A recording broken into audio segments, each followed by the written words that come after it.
Aujourd'hui, j'ai envie de te parler des transitions de vie. Ces moments où l'ancienne version de toi et la nouvelle cohabitent, où tu sens bien que quelque chose doit changer, mais que ce n'est pas toujours confortable. Dans cet épisode, on va explorer ce qui se passe à l'intérieur de toi quand tu es dans une transition. Les peurs, les pertes, les remises en question, mais aussi tout le potentiel de la création qu'il y a derrière. L'idée, c'est vraiment de t'aider à mettre des mots sur ce que tu traverses, à comprendre où tu en es et à t'autoriser à devenir de plus en plus créatrice ou créateur de ta vie. Bonjour et bienvenue, je suis Sophie Derby, thérapeute coach.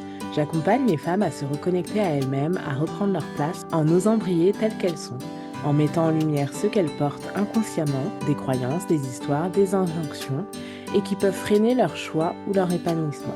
Et tu es sur mon podcast Et si on s'éveillait, un podcast dans lequel je questionne, je partage, j'échange avec des personnes inspirantes autour du développement personnel, de l'éveil, de la transformation de soi et parfois de l'ésotérisme. Hello, j'espère que tu vas bien. Aujourd'hui, comme tu as pu l'entendre, on va parler des transitions de vie. Et pour moi, la transition de vie, c'est vraiment un moyen de passer un cap, d'enlever des couches, mais aussi de se rapprocher de qui on est vraiment. Et je vois que les transitions, comme le moment où en fait nos deux identités vont cohabiter ensemble, donc l'ancienne version avec laquelle on a vécu pendant un long moment mais qui nous convient plus, et la nouvelle qui est en mode Hey, it's my time! Et donc voilà, et ça va faire que l'ancienne version qui a été longtemps là aux commandes, elle va commencer à dire Hé, qu'est-ce que tu veux? Pourquoi tu squattes un peu mon espace? Et en fait, à un moment, donc l'ancienne version, elle doit tout simplement lâcher pour laisser la place à cette nouvelle version de toi. Et la façon dont tu vas vivre en fait cette expérience, cette période-là, va beaucoup dépendre de bah déjà comment c'est quoi ton lien avec la zone de confort. Dans l'épisode de la solitude, j'en parlais. Si tu es quelqu'un qui a l'habitude d'aller vers l'inconnu, d'ouvrir un peu les murs de ta zone de confort, ça ne veut pas dire que ce sera forcément plus facile, mais ça va être moins challengeant, moins contractant que si tu es quelqu'un qui n'a pas l'habitude en fait de sortir de cette zone, en fait, que tes murs, ils sont totalement en ciment. Exemple, ça fait 10-15 ans, bah, je sais pas, que tu es dans la même entreprise, mais il y a quelque chose d'autre qui t'appelle, et là, tu le sens, là, tu peux plus l'ignorer. Je sais pas si tu as eu un camion comme signe de la vie, mais en tout cas, va arriver le moment où, en fait, ça va plus être possible pour toi. Euh, mais ça va être très challengeant parce que bah 15 ans, c'est pas anodin. Tu connais bien l'entreprise, tu as tes petites habitudes. Donc l'inconnu va vraiment te challenger. Et tu peux rester longtemps à résister, à repousser le moment, à accepter l'inévitable, entre guillemets, ou pire. Parce que je pense que c'est pire quand finalement, enfin, selon ma perception, c'est un peu pire que si tu restes vraiment ben, dans un espace, un environnement avec des personnes qui te conviennent plus. Tu le sais profondément dans ton cœur que c'est plus là, mais en fait, ça fait tellement peur que tu n'arrives pas. Ça peut être un risque. À l'inverse, si tu as l'habitude d'agrandir ces murs de ta zone de confort, de t'exposer de manière plus régulière à l'inconnu, aux nouvelles choses, bah, ce sera plus facile, entre guillemets, euh, moins tendu, comme je te le disais. Parce que tu auras développé un espèce de réflexe, ouais, j'allais dire de la résilience, possiblement, mais tu auras développé plus de choses, plus de qualités, je sais pas comment le définir, qui vont te permettre d'affronter cet inconnu de manière bah, peut-être plus dans l'aventure, plus dans let's go, on y va, alors que bah, pour l'inverse, ce sera plus en mode hey, non, je veux pas y aller, tu sais. Puis Il n'y a aucun jugement dans ce que je dis. Je voulais aborder ce thème parce que la transition de vie, en fait, elle peut se présenter sous plusieurs formes différentes. Parfois, ça peut être subtil, mais ça peut être aussi très intérieur, où tu sens juste que quelque chose bah, ne résonne plus, que c'est plus totalement aligné avec ta vie actuelle. Et parfois, ça peut même paraître de manière très brutale. Ou bah, souvent, bah, t'as pas écouté les signes de la vie qui te disaient, t'as pas écouté les signes, t'as pas écouté ton ressenti, ou justement, t'es resté dans la peur figée et ça a fait qu'en fait, tu n'as pas pu euh, bah, franchir le pas ou mettre en place des petits pas, petits pas pour sortir de cette zone de confort, pour sortir de la situation ou de la relation qui ne te convenait plus. Alors, ce qui peut amener en fait, la transition de vie, elle peut toucher différentes sphères. Ça peut être un événement extérieur, professionnel, relationnel, familial, ou au contraire quelque chose de très intime, très intérieur que personne ne voit, mais toi, tu ne peux plus le nier. Je vais te donner par exemple un exemple. Je vais t'expliquer, moi, le moment où j'ai choisi de passer à 100% dans mon entreprise, donc à être 100% entrepreneur. Avant cette décision-là, bah, je suis passée par moult allers-retours. J'avais essayé à temps partiel, j'avais essayé, puis je suis revenue au salariat. Et en fait, il y a un moment où j'ai fait, en fait, non, là. Et c'est assez là, c'est assez. Parce que, en fait, parce que la vie est marrante en vrai. Dans cette phase-là, que j'avais déjà conscientisé, en fait, je pense que. hmm, à quel moment, en fait, je me suis rendu compte que le salariat, c'était plus tant pour moi, ou en tout cas ce type de salariat où moi, je n'avais pas. Je pense que moi, j'ai besoin d'être dans une certaine liberté, de pouvoir créer, de pouvoir accompagner comme je veux, de pouvoir aussi choisir comment j'accompagne, qui j'accompagne. Et, euh, et en vrai, si je m'étais écoutée, les signes étaient très flagrants depuis un long moment. J'avais déjà fait un pas en 2022 quand j'étais à Montréal. J'ai juste bifurqué de voie, je suis allée dans un autre. Je pensais que c'était mon métier, en fait, qu'elle est pas, que je pouvais plus être assistante sociale ou travailleur social là-bas. Et je suis partie, en fait, travailler en lithothérapie. Mais après, donc, j'ai fait la formation que j'ai faite à Satnam. Et là, je me suis dit, OK, maybe c'est l'entreprise. Et donc là, ça arrivait genre 2024 et tout ça. Mais il n'y avait plus la money. Ce qui fait que ça m'a ramené dans le salariat. Et là, je me suis dit, OK, je veux faire le salariat, mais je veux le faire à temps partiel. Mais je me suis vite rendu compte que en gros, je mettais beaucoup plus d'énergie dans ce travail à temps partiel. Ça fait qu'en fait, j'ai dû retourner à mon dernier travail que j'avais fait avant de passer à 100%. Et là, c'est bon. Et j'ai passé ce cap-là. Mais vous voyez, bon, j'ai raconté tout ce long moment pour vous dire que il y a eu plein d'allers-retours en fait. Je le savais que à partir de 2024, c'était clair que j'allais faire mon entreprise. Et il a fallu que je revienne parfois en arrière, que je teste des variantes pour voir si ça marchait comme ça. Et au final, bah, tout ça pour m'amener à finalement, non, être à 100%. Mais en plus, ce qui est marrant dans ce choix de devenir, de passer entrepreneur à 100%, c'est aussi une manière c'est à la fois une transition professionnelle, mais autant une transition personnelle parce que le fait de devenir entrepreneur pour mon entreprise, c'était aussi une manière à moi de devenir l'entrepreneur de ma vie. Tu sais, quand on te dit deviens le créateur de ta vie et tout ça, ça peut sembler bateau, mais là, c'était vraiment un moyen où dans ma vie là, bah, du coup, je shift tout. Je choisis comment je travaille, je choisis qu'est-ce que je veux mettre en place, je commence à regarder en fait où je me spécialise et tout ça. Mais en même temps, ça me permet de me dire, ok, mais là, du coup, comment je visualise ma vie, qu'est-ce que je veux faire, comment je veux vivre. Tu sais, donc c'était vraiment un shift autant pro que personnel. Et du coup, dans cette transition-là, qui se passe, c'est qu'il y a une transition très intérieure qui se passe à l'intérieur de moi où je commence à lâcher, où là j'ai pris dernièrement conscience de croyances et même de blocages que j'avais au niveau de mes ancêtres qui m'empêchaient on va dire, de m'envoler pleinement vers cette voie de l'entrepreneuriat parce que bah, c'est pas.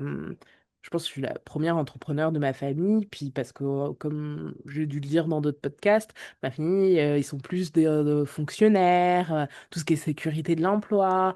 Moi, là, je vise un chemin qui n'est pas sécurité de l'emploi, tu vois. Donc, et donc, il y a un truc qui faisait, il y avait comme une résistance qui faisait que, mais est-ce que je peux vraiment m'autoriser à aller dans une autre voie que mes ancêtres? Est-ce que je peux vraiment sortir de cette sécurité de l'emploi? Est-ce que c'est cette sécurité de l'emploi, est-ce que c'est vraiment ma sécurité? Donc il y a plein de petits questionnements. Et bref, donc cette étape de devenir entrepreneur, elle concernait pas uniquement le pro, mais vraiment entrepreneur de ma vie au sens large. Voilà. C'était un long moment d'exemple, mais pour vous illustrer qu'une transition, de un, elle peut prendre le temps. Je le dis, hein, ça commence en 2022, puis là on est en 2026, en février 2026, au moment où j'enregistre ce podcast.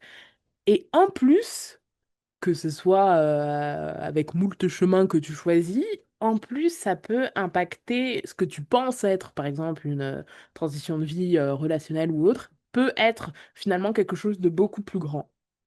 Voilà.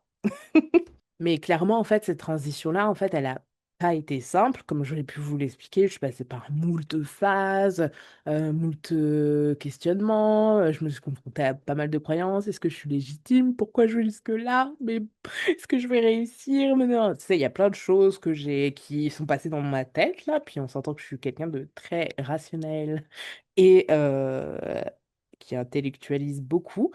Mais avec le recul, en fait, je trouve vraiment ce moment, avec le recul d'avoir compris que en fait, passer entrepreneur, c'était pas uniquement que pour Solar Essence, mais aussi pour ma vie.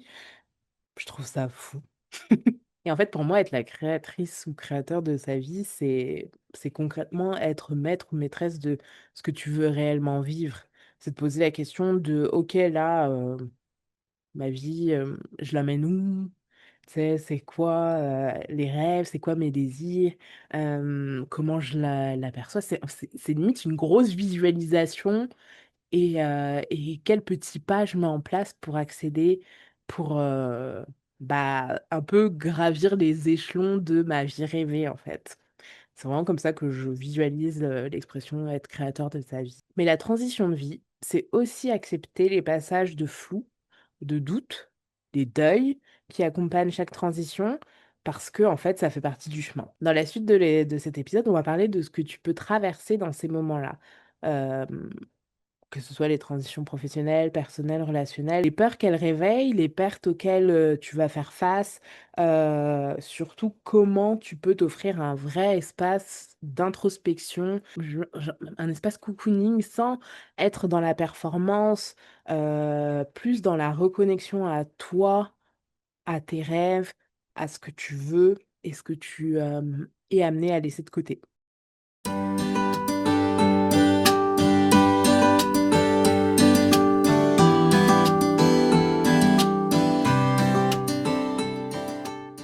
Donc, pour cet épisode, j'avais fait pareil, un sondage et c'était intéressant parce que j'avais posé la question aux personnes, ben, dans quelle transition tu es. Et donc, dans ce questionnaire-là, 65,5% des personnes étaient dans une transition professionnelle, 25% dans le personnel, 12,5% dans le relationnel. Hier, j'ai regardé un podcast qui s'appelait de Elevate House, je crois.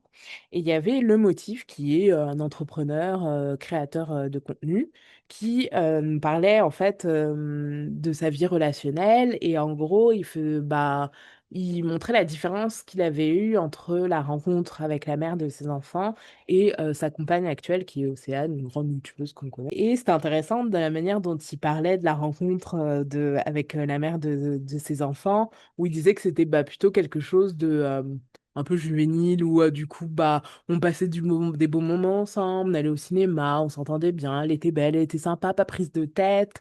Euh, on- voilà, on s'entendait bien, bah c'était comme pas comme logique qu'on se mette ensemble, mais tu sais, c'était la suite, oui, c'était un peu la suite logique, tu sais, ça s'est fait quoi. Alors que quand en fait il a rencontré bah, Océane, clairement c'était un coup de foudre, il est en mode ça, tu sais, ça sortait plus de sa tête, c'était vraiment. On voyait la différence, on le voit même dans la manière dont il raconte cette histoire à chaque fois. Et je trouve ça intéressant parce que ça met une différence entre agir en fonction de sa raison et tu sais, d'être dans l'automatisme de bah, c'est ce qu'il faut faire logiquement, c'est ce qu'il faut. Tu sais, c'est comme ça qu'on doit agir. Et finalement ce qui nous fait plaisir, ce qui résonne dans notre cœur. Par exemple, ça me fait penser à, pour refaire un lien sur les 65,5% de personnes qui sont en transition professionnelle, ça ne m'étonne pas du tout parce que si on regarde le système scolaire, donc j'ai vraiment un truc contre le système scolaire, ça fait peut-être deux, trois épisodes que je suis. Mais bah, la manière dont c'est fait le système scolaire, c'est que ben, tu vas à la maternelle, tu vas en primaire, tu vas ensuite au collège, puis tu sais, en fonction de tes résultats, en fonction de allez, ce que tu apprécies ou là où tu es le plus bon, après tu vas aller peut-être dans des formations plus professionnalisantes ou tu vas aller au lycée général. Et en fait, je trouve que dans cette manière dans comment le système est pensé, le système scolaire, c'est qu'il n'y a pas de temps d'introspection, il n'y a pas de temps où, en fait, on demande à l'enfant, ben, je sais pas, on le met face à. Alors peut-être ça a évolué parce que bon, je suis plus à l'école depuis longtemps, mais il n'y a pas de vrai moment où l'enfant il va pouvoir expérimenter, tu sais, plus des choses manuelles, plus des choses émotionnelles, plus des choses créatives, artistiques. Euh, je trouve, selon ma perception, que le système scolaire est plutôt fait sur quelque chose de très mental, très intellectuel. Et bah, sauf si l'enfant peut découvrir des activités par le biais d'activités extrascolaires ou découvrir plein de choses parce que du coup ses parents ont les moyens, ont le temps, peuvent l'amener à découvrir plein de choses pour que bah, lui puisse choisir finalement plus choisir et comprendre dans quoi, en fait, il se sent mieux, ben, mine de rien, en fait, sachant qu'on va à l'école bah, 8h30 et que bah, à l'époque c'était 16h30, et puis si tes parents y travaillaient, bah, tu pouvais rester jusqu'à 18h, à quelle heure t'as le temps de découvrir en fait bah, ce qui te plaît? T'es toujours dans un truc de je dois faire mes devoirs, j'apprends à l'école, tu sais, des choses comme ça. Puis je trouve que c'est vraiment pas fait pour, bah, je sais pas, pour que l'enfant se questionne vraiment sur, ben, au final, c'est quoi que j'aime, tu vois? C'est quoi qui me plaît? C'est quoi les passions? Tu sais, est-ce que je suis plus quelqu'un qui est plus dans le manuel, tu sais, dans la pratique, ou est-ce que je suis plutôt quelqu'un tu sais, littéraire? Est-ce que je suis plus quelqu'un qui aime les chiffres? Est-ce que, tu sais, je trouve qu'il n'y a pas assez de temps et donc pour moi c'est pas étonnant qu'en fait il y ait beaucoup de personnes qui finalement sont amenées à changer bah, de profession ou finalement ils se disent ah merde j'ai pas pardon pour le gros mot mais j'ai pas choisi les bonnes études enfin c'est dommage. En plus que déjà, quand on grandit, on évolue, bah déjà, on a plus de chances de changer de voie.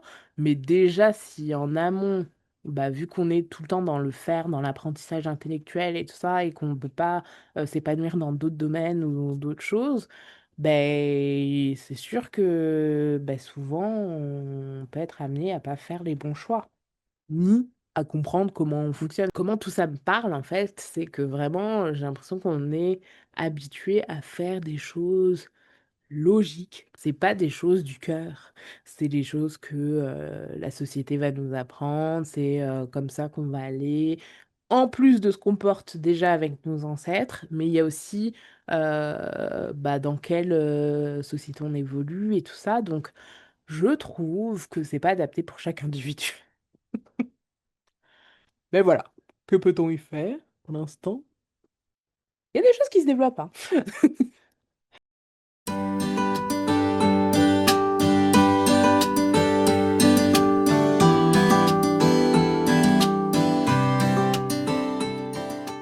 Une des choses les plus difficiles pour moi dans la transition, c'est aussi de mettre des mots sur ce qu'on traverse. Des fois, c'est le flou artistique, c'est je suis pas bien, mais je sais pas pourquoi.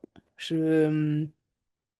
Et encore plus si t'es quelqu'un qui a du mal à se reconnecter à tes émotions. Dernièrement, j'avais fait une vidéo sur Instagram sur les personnes qui ont le mécanisme de défense de rationalisation et d'intellectualisation. Bonjour, on se voit. Et en fait, t'es pas connecté, souvent t'es pas connecté à ton corps, t'es pas connecté à tes émotions. Et des fois, bah, là, dans des moments de vie comme ça, bah, c'est encore plus compliqué de bien intégrer corporellement, parce que dans ta tête, tu l'as forcément compris, oui, je suis pas bien, voilà, j'ai compris, mais de bien intégrer tête, corps, âme, que en fait, oui, qu'est-ce que tu traverses, mais qu'est-ce que ça veut dire? Pas qu'est-ce que ça veut dire intellectuellement, mais comme qu'est-ce que ça, comment tu le ressens? Qu'est-ce qui traverse, tu sais, et déjà la transition de vie, c'est pas facile à expliquer, que ce soit dans les débuts, que ce soit en fait quand tu vas être amené à répéter plusieurs choses, parce que la vie en fait va te faire comprendre, enfin va te mettre dans ta pièce de théâtre des choses qui vont te faire comprendre, là, ce que tu répètes là, là. Par exemple, moi je sais que dans mon pro, euh, c'est quelque chose que j'ai repéré dans le pro, c'est que souvent, tu vas répéter, tu vas être amené à répéter des choses qui rejouent ta dynamique familiale. C'est comment tes rapports avec ton chef, c'est ton autorité, avec tes parents, tes rapports avec tes collègues, ça peut être tes rapports avec ta fratrie, avec ton entourage, tu sais. Et, euh, et ça, je l'ai compris, je l'ai perçu aussi il y a je sais pas, il y a peut-être un an et demi, où je m'étais là, mais genre à chaque fois, les autorités, c'était comme ça pour moi. Puis j'étais là, oui, ça représente bien ma dynamique familiale. Je trouve ça super intéressant que ça se rejoue comme ça. Tu peux rentrer dans dans ce moment de transition à force de répétition et que tu dis non, mais là vraiment, je vais pas bien, mais pas forcément, vu qu'on n'a pas souvent été éduqué le ressenti de nos émotions, et ben, des moments où on va être dans une anxiété, dans de la peur, dans du mal-être, on va pas forcément, on va peut-être le balayer et dire ouais, ok, ça passera. Alors qu'en fait, non, il faudrait à ce moment-là se poser et dire ok, ça veut dire quoi là? Qu'est-ce qui m'arrive? Eh ben non, quand t'es habitué à être finalement dans, je suis dans l'action, mais que tu prends pas de pause pour t'arrêter et regarder qu'est-ce qui se passe à l'intérieur de toi, les émotions qui te traversent, ce que ton corps te dit à travers tes maladies, les tensions que tu veux ressentir, la fatigue qui est là. Les signes étaient là, hein. Les signes, ils étaient là, mais c'est juste qu'on les a pas entendus. Et donc, c'est encore plus compliqué quand t'es pas reconnecté à ton corps, à tes émotions et habitué à mettre des mots sur ce que ça veut dire. Et c'est plus compliqué, mais vraiment, il y a vraiment dans cette notion de transition un flou de base, un espèce de flou qu'on ne comprend pas jusqu'à ce qu'on comprenne ou jusqu'à ce qu'il y ait des gens qui commencent à partir, ou de nos vies, ou qu'il y a des situations qui vont s'arrêter, on va perdre un travail, et tout ça. Mais qu'est-ce qui s'est passé? En fait, si je trouve que si à un moment dans de- la vie te dit, mais là, tu vois, je t'ai envoyé moult signes, tu les as pas vus, bah, on va te faire arrêter les choses pour que tu comprennes bien. Et je rigole, mais en vrai, à ces moments-là, c'est archi compliqué. Tu es là, mais ok, mais là, qu'est-ce qui se passe? Parce que en vrai, si tu prends l'habitude de t'écouter, de prendre ce moment d'introspection, bah, tu peux éviter d'arriver au moment du camion. Mais si là, quand le camion il est là et tu te retrouves, paf, il n'y a plus rien, ben c'est plus brutal. Et donc, ce moment-là, c'est là où on va te demander d'apporter de la clarté sur les peurs qui vont apparaître, dans ces moments de transition, parce que c'est dans ces moments-là qu'on va ressentir la peur de, bah, par exemple, ok, je dois aller là, mais est-ce que je suis à la hauteur? Est-ce que je fais le bon choix? Est-ce que je vais réussir? Euh, Il y a plein de choses qui vont en fait se mettre. En fait, les moments de transition, c'est vraiment le moment, comme je disais au début, c'est vraiment un moment où en fait il y a des couches de toi, de l'ancienne version de toi qui doivent comme disparaître, qui doivent partir. C'est un moment de deuil important pour toi parce que bah, la manière dont tu fonctionnais avant ne va pas correspondre avec cette nouvelle vers ce nouveau toi qui veut se mettre en place. Et du coup, bah, tu vas être confronté à toutes les croyances auxquelles tu as cru et tu as accepté de croire, toutes les petites plantes que tu as acceptées, toutes les graines qui se sont mises dans ton jardin et que bah, toi, tu as dit, ok, je prends, inconsciemment ou consciemment, toutes les peurs que ça va te refléter. Et donc là, va arriver le moment où tu vas devoir te poser et dire, ok, qu'est-ce qui se passe? Qu'est-ce que je ressens? J'avais posé la question dans le questionnaire de qu'est-ce qui a été le plus difficile pour toi dans cette période de transition. Donc il y a des gens qui m'ont dit que bah, ce qui a été le plus difficile, donc pour des entrepreneurs, ça va être de se lancer, d'avoir confiance en soi. Bah, il y a d'autres personnes qui m'ont dit abandonner la sécurité que je connaissais depuis 30 ans. 30 ans, tu sais. Dans l'exemple de tout à l'heure que je disais en intro, c'est 15 ans, mais 30 ans. Hi. Me poser plein de questions et savoir qu'il n'y a pas forcément de réponse. Ça, c'est intéressant parce que me poser plein de questions et savoir qu'il y a... Ça demande vraiment de lâcher prise. De lâcher prise. Je rigole parce que moi, je suis plutôt quelqu'un qui est en mode, mais moi, je veux les réponses, je veux les réponses. Alors que c'est vrai, purée, des fois, il n'y a pas les réponses, ou en tout cas, pas maintenant, tu les as bien plus tard, tu sais, ça peut être 2 3 ans après, t'es là, mais sûrement t'es en challenge, t'es là en mode, je veux les réponses, pourquoi j'y arrive pas? Contrôle, bonjour! Tu vois, donc, mais c'est vrai. C'est vrai que me poser plein de questions et de savoir qu'il n'y a pas forcément les réponses, ouais, c'est vrai. Chercher mon utilité, oui. Surtout quand c'est des moments, bah, en fait, où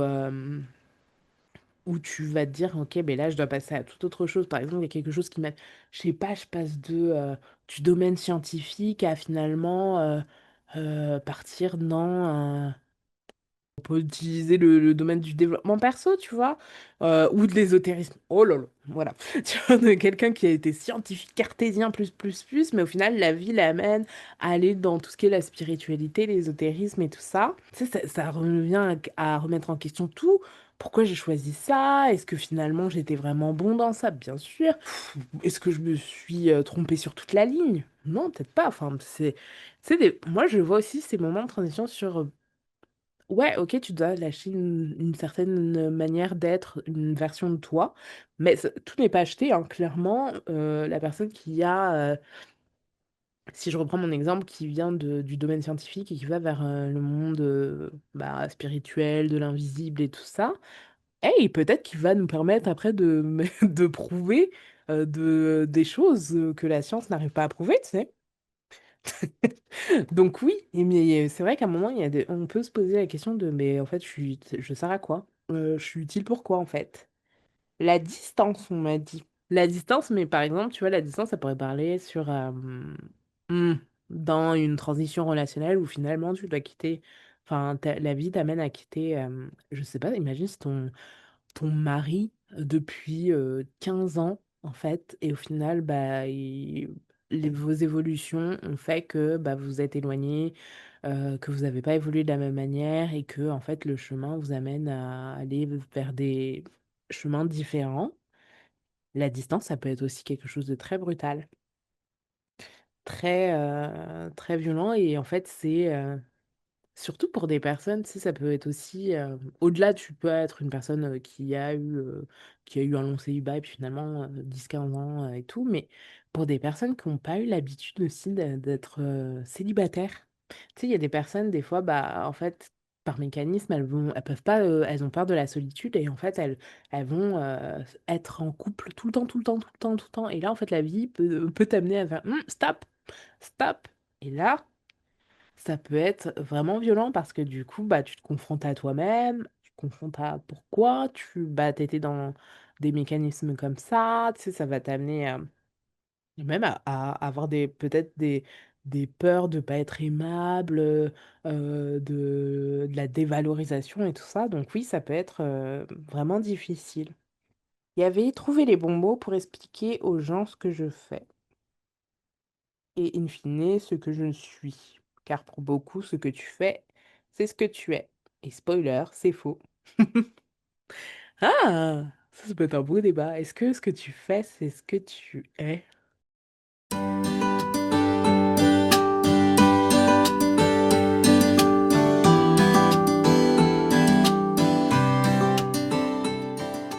Je voulais vous parler aussi des pertes auxquelles en fait on peut faire face lors de ces transitions parce que bah, c'est plus aligné, parce que finalement les environnements là où on était, ils sont plus forcément bons pour nous, les environnements, les personnes, ou en fait des fois on a aussi des personnes ou des moments des environnements, ça peut être des pays, des lieux de travail de passage, ou des lieux de transition qui nous permettent en fait de transitionner vers notre prochain chapitre.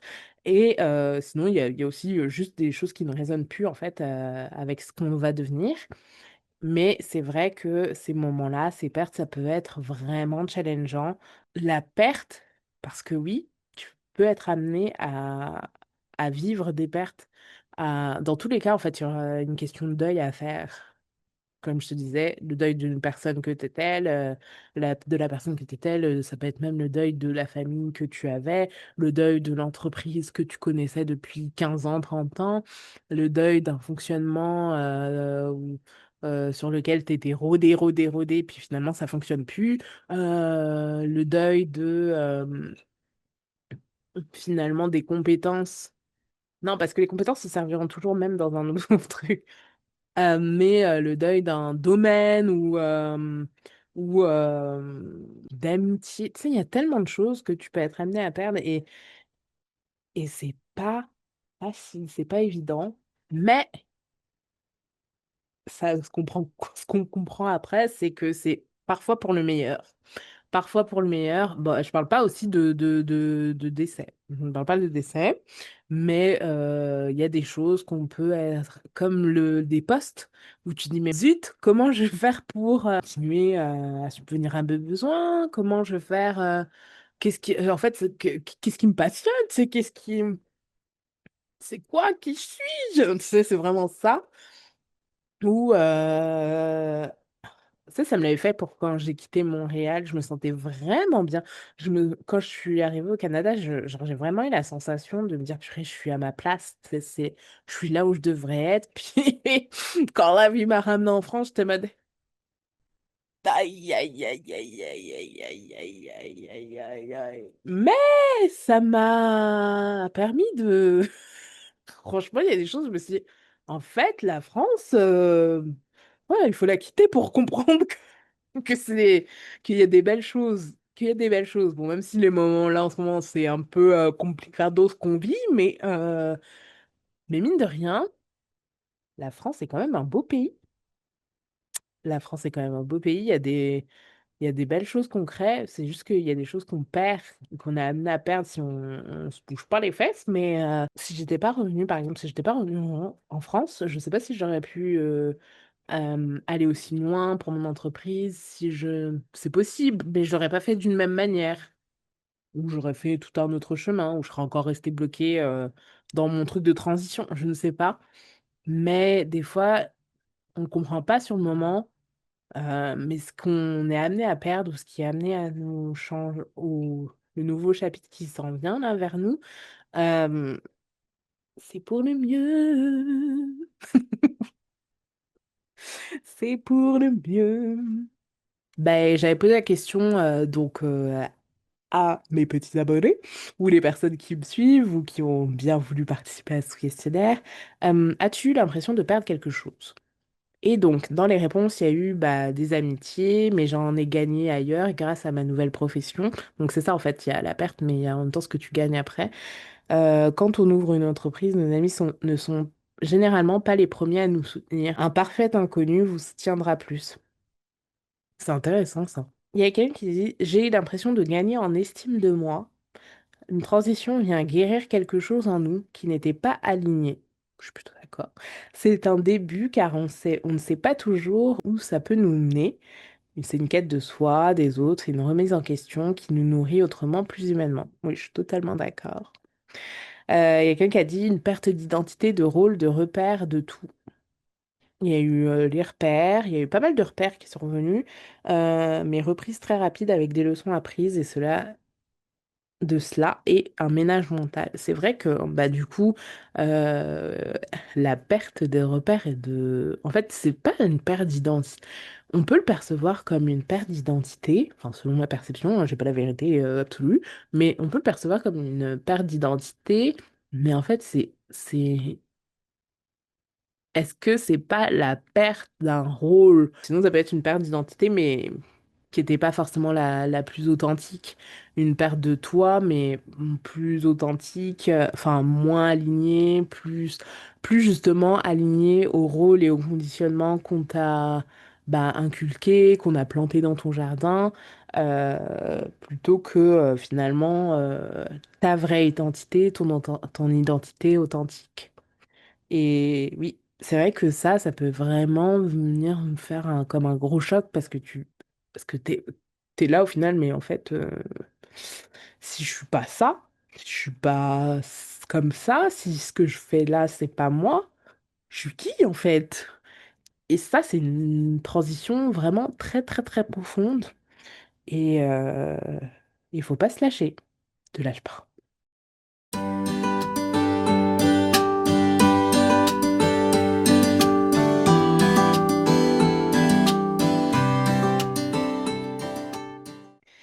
Bref, la transition de vie, sinon, ça nous amène à un autre regard de ce qu'on a intégré bah, de la société, de notre éducation, à nous poser des questions sur bah, est-ce que je me suis perdue, éloignée de ce qui m'animait vraiment?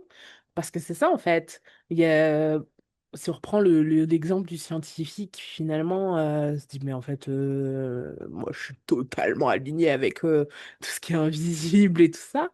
Et ben, il peut se dire, mais en fait, est-ce que je me suis trompée toute la life? Genre, ça fait 10 ans que je suis là-dedans.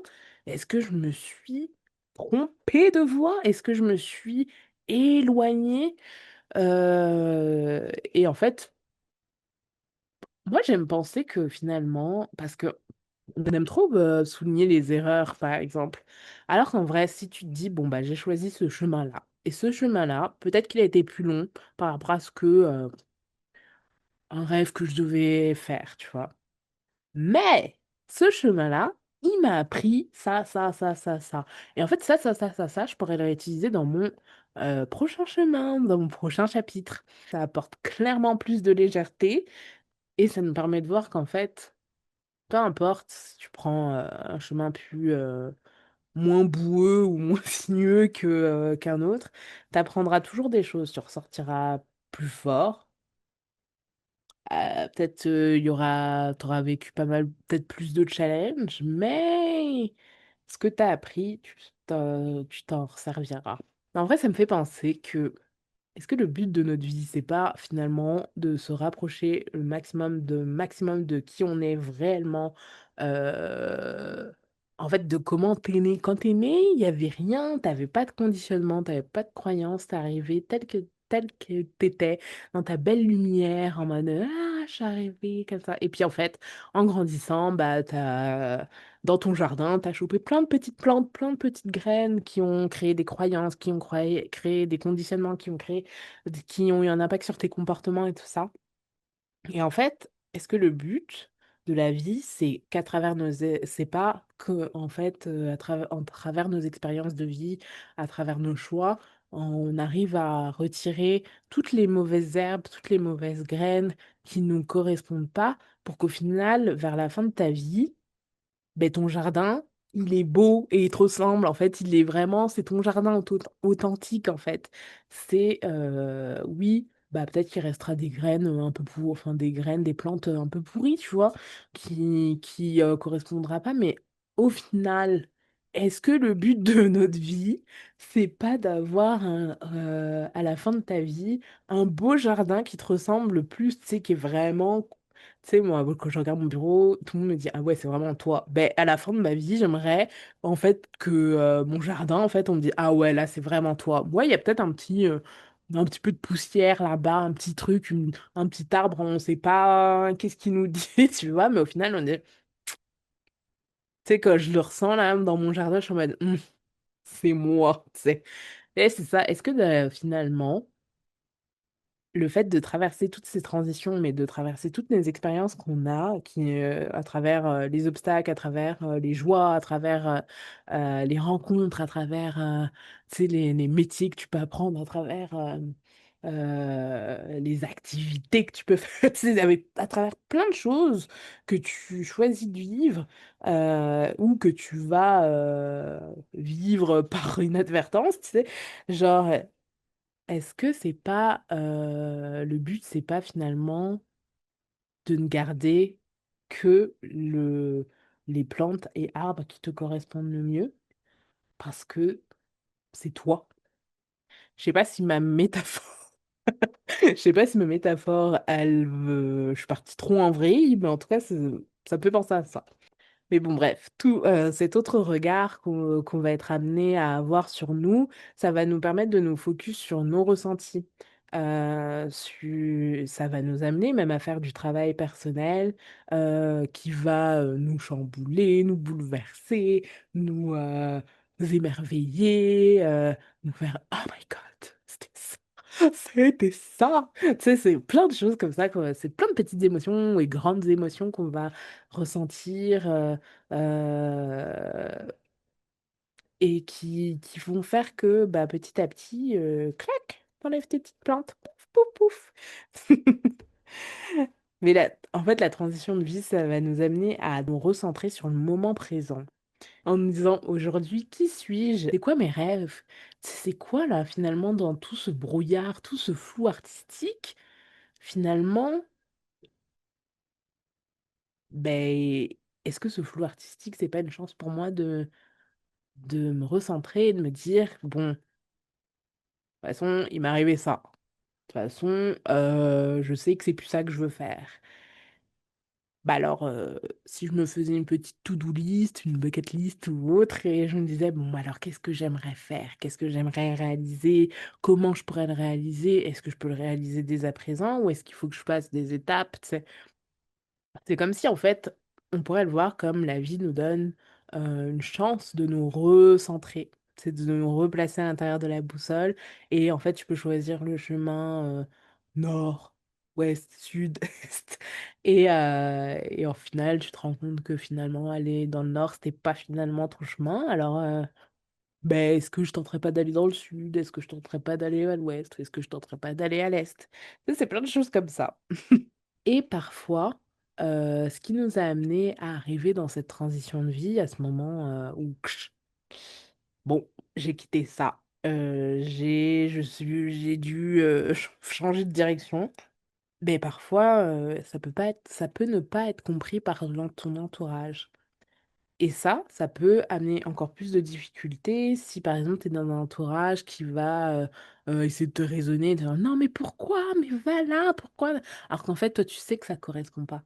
Et donc là c'est important de pouvoir poser tes limites, dire mais non en fait là pour moi, ou poser tes limites, ou bah finalement clarifier les choses avec cet entourage pour dire bah écoutez là c'est bon là, je suis bien en tension, laissez-moi. Laissez-moi vivre mon moment, laissez-moi essayer d'y voir clair, voilà. Et en fait, dans ces moments-là, c'est important d'être entouré de gens qui vont bah, te soutenir, te dire je suis là, te dire ok, ben si t'as besoin, je suis là, plutôt que des gens qui vont dire non, mais en fait, moi, je sais que pour toi, c'est ça ton chemin, ok? Donc, c'est ça que tu dois prendre, tu vois. Il y avait aussi la question, donc, y a-t-il un moment clé ou quelque chose qui a changé pour toi? Bah, il y a quelqu'un qui m'a dit les rencontres, en me faisant connaître, en offrant mes produits. Donc, ça, c'est clairement une entrepreneur qui m'a répondu. C'est vrai que les rencontres, bah, du coup, le fait de perdre des gens, bah, ça a amené à t'ouvrir et à aller rencontrer d'autres personnes, ça aussi. Et ça fait plaisir. Il y avait quoi d'autre? C'est un cheminement personnel. J'attendais la possibilité de quitter le salariat pour oser prendre un autre chemin. Quand le moment est arrivé, j'avais déjà commencé le deuil, car choisir, c'est abandonner. Il faut s'y préparer. Donc oui, bah c'est ça, des fois. C'est vrai que j'ai pas parlé que la transition, en fait, ça peut être juste le petit moyen, le petit boost qui te permet de dire, allez, vas-y, ok. Tu sais, tu peux dire, bon, bah voilà, hein, bah, j'ai perdu mon poste, bah, c'était le signe qu'il me fallait, hein. Let's go! C'est après, ça veut pas dire qu'après tu galères pas, t'as pas beaucoup de chamboulements ou de choses comme ça, mais tu sais, des fois, ça peut être ça, le petit signe de la vie où tu dis, ok, j'ai compris! Ça peut être ce moment-là aussi. Alors, quelqu'un m'a dit, je ne sais pas s'il y a eu un moment clé. J'ai des prises de conscience, certes, mais après, je comprends que pour moi, ça ne suffit pas pour changer, mais peut-être que je peux sentir une bonne énergie, comme pour me dire, OK, ça va aller. Après, ce n'est jamais linéaire. Prise de conscience, je me dis, OK, super. Oui, c'est vrai que des fois, en fait, et on peut vite tomber dans une dévalorisation ou se critiquer sur des choses comme ça, où en fait, des fois, on a des prises de conscience, on fait, oh, ok, c'était ça, puis en fait, t'oublies, c'est pas que t'oublies, mais tu continues de vivre les choses, et en fait, tu revis la même prise de conscience, et là, tu, purée, mais en fait, j'avais déjà conscientisé ça, c'est juste que, en fait, comment je le perçois, c'est vraiment le truc de me dire, ben, soit. C'était le bon moment pour que tu comprennes ça, mais qu'en fait, cette prise de conscience, elle était peut-être pas assez deep, profonde pour que ça puisse se dégager profondément. Tu sais, c'est comme s'il restait des couches que tu devais enlever pour réactiver plus profondément la prise de conscience. Je sais pas si je suis claire quand je dis ça, mais ouais, moi, il y a des fois où je relisais, parce que du coup, j'écris beaucoup, comme vous le savez, et je me dis, mais. Attends, genre en 2023, j'avais déjà eu cette prise de conscience. Pourquoi en 2025, je me re... What? Tu sais, il y a des fois, il y a vraiment des trucs où tu dis, ok, il fallait que j'aille, que j'expérimente un truc en plus pour avoir plus de clarté par rapport à cette prise de conscience-là. Il y a des gens qui nous ont dit, bah moi, ça m'a permis d'être capable de voyager seule et d'apprécier ça. C'est vrai que, mais ça, c'est un de mes prochains sujets, Inch'Allah, si j'y arrive, mais euh, c'est un peu comme la question du boost tout à l'heure, tu sais, qui disait, bah, moi, la transition de vie, ça m'a permis de quitter le salariat. Ben, des fois, transition de vie, ça te permet de finalement faire ce pas pour aller à ta rencontre. Tu sais, pour moi, des voyages, c'est pas anodin quand tu choisis de voyager et surtout de la manière comment tu le fais, mais ça, on en parlera plus tard. Mais des fois, c'est juste des petits boosts pour dire, tu sais, t'es capable de faire ça, go, vas-y. Moi, je vois trop mes guides en mode, allez! C'est ouais, il doit être, allez, là. Non, mais vrai, c'est vraiment ça. Genre, je vois vraiment en mode, hey, vas-y. Là, on t'a déblayé le chemin, on a enlevé tous les trucs, toutes les petites excuses que tu pouvais trouver là. Go, go. C'est vrai qu'il y a des fois, il y a vraiment des bienfaits, hein. Moi, en tout cas, la plus grande transition de vie, elle m'a aussi permis de voyager.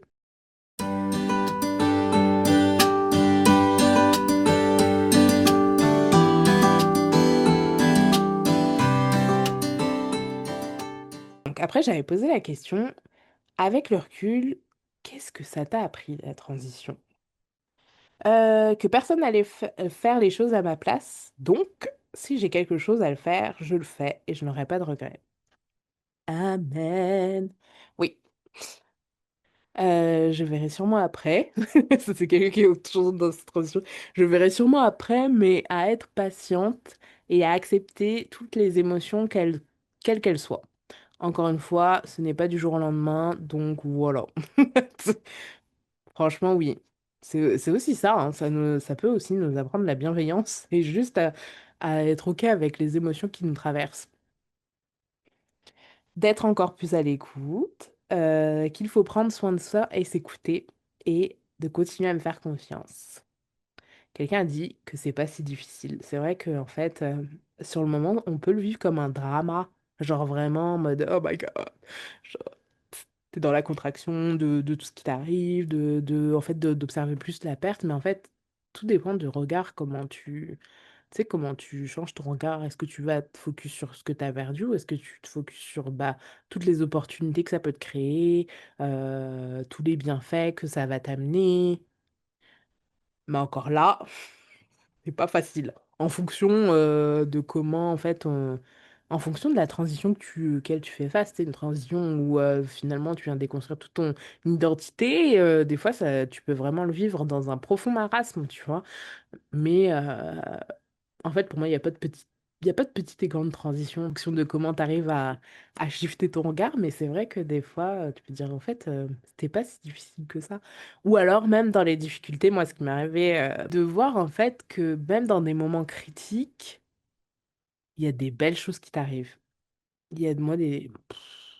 Moi, c'est dans des moments où j'étais dans des moments vraiment critiques où je me suis dit, mais my God, comment je vais faire? Ben, c'est là où j'ai eu les plus belles choses, du soutien, de la solidarité, des choses auxquelles je ne m'attendais même pas, de l'abondance, quoi, en fait.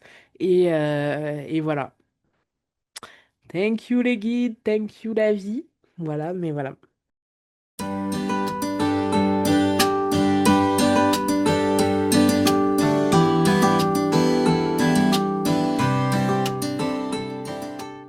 Et ça me fait penser, en fait, au cycle d'Hudson. Le cycle d'Hudson, c'est un modèle, en fait, qui décrit les grandes phases que l'on traverse dans nos cycles de vie et de changement. Et en fait, il s'appuie sur la métaphore des saisons. Et, on peut le distinguer en quatre grands moments. Et en fait, dans le cycle de Sun, moi, pour moi, ce moment de transition, ça me fait penser à la fin de la période du marasme et celle du désengagement ou cocooning, qui pourrait correspondre à la fin de l'automne et le début de l'hiver. Parce que, bah, en fait, c'est une période où on va être plus recentré sur... des périodes de bilan, c'est des périodes où on va plus être dans notre intérieur, plus dans l'introspection, on va se recentrer, on fait des deuils, l'ancien, et on va se questionner en profondeur. Et clairement, bah, c'est le moment où en fait, tu perds tes feuilles pour l'automne et au final, ton petit arbre, il devient nu parce que du coup, voilà. Et pour nous, en tant qu'humains, c'est le moment où tu as juste envie d'être avec ton plaid, là, sur ton canapé, près de ta cheminée si tu as la chance de l'avoir, ou près de ton chauffage si on te donne, si on te donne du chauffage. Mais c'est juste, t'as juste envie d'être posé avec ton plaid, ton petit chocolat chaud et hiberner en fait. C'est vraiment ce moment-là. Donc c'est ce moment cocooning en fait. C'est le moment où tu as besoin d'être dans ta bulle solo ou avec les bonnes énergies qui sont bonnes pour toi. Comme dans mes derniers épisodes que je t'ai fait, pas tout le temps, mais voilà, j'ai envie de te poser des questions sur lesquelles tu peux réfléchir si tu es dans une période de transition de vie, ou même si tu n'es pas dans une période de transition de vie, tu peux t'en saisir, saisis-toi de ces questions. Mais si tu traverses cette phase de transition de vie, j'ai envie de te poser cette question. Ces questions. Les deux premières peuvent sembler similaires, mais il y a une nuance. Quelle part de toi dois-tu libérer et qui ne résonne plus avec toi en ce moment?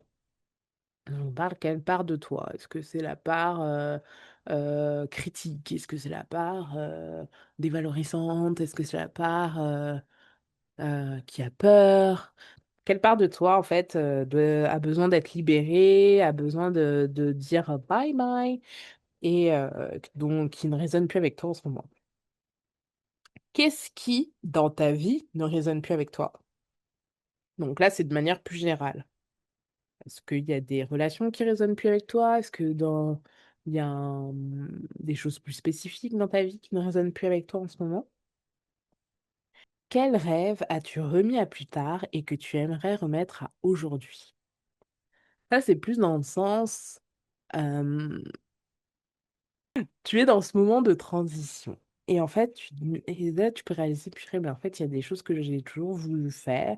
Tu sais, souvent, tu te reconnectes à ton enfant là, qui avait plein, plein, plein d'idées, plein d'envies, finalement, qui étaient des envies qui résonnaient avec ton cœur, mais que tu as mis de côté ou que la vie, bah, a fait que, bah, tu pas pu les réaliser. Ben, est-ce qu'il y a des rêves aujourd'hui que tu pourrais réaliser ou en tout cas, tu pourrais faire plein de petits pas qui va t'amener à les réaliser et que tu aimerais réaliser dans ta vie aujourd'hui?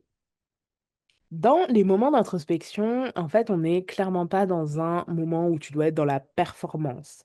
Ça demande du repos, de prendre soin de toi. J'aimerais que tu te visualises, en fait, toi, là, sur ton canapé, avec ton plaid, près de ta cheminée ou pas, ou près de ton radiateur.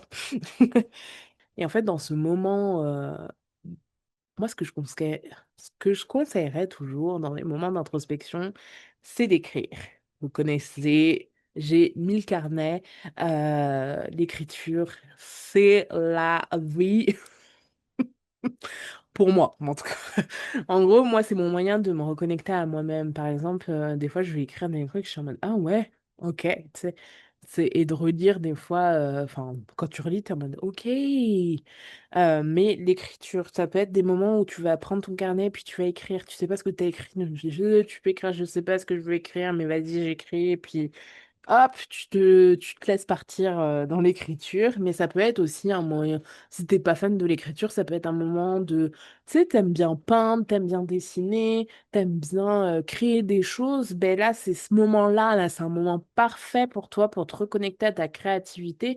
Parce que la créativité, c'est ton enfant intérieur, c'est toi, c'est, finalement ton cœur, c'est la part de toi qui a peut-être été, enfouie depuis un long moment, et qui a pas eu sa place pour s'exprimer.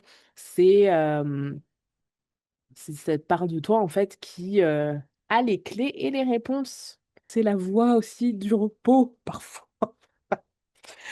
C'est la voie, en fait, où tu vas laisser libre cours à,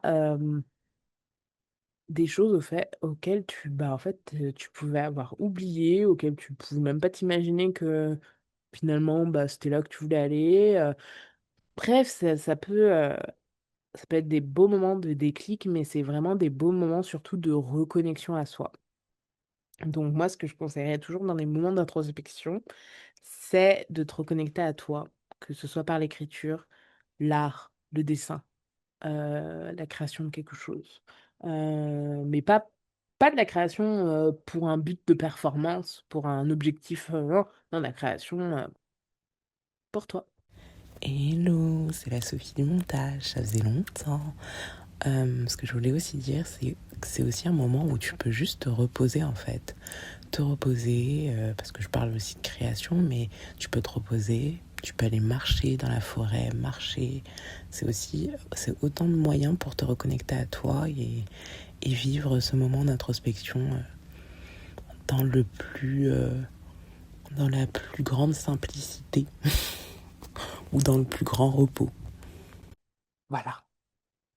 On arrive à la fin de cet épisode, donc bah, si cet épisode t'a parlé, n'hésite pas à liker, à t'abonner, à commenter. Qu'est-ce que tu as pensé de cet épisode?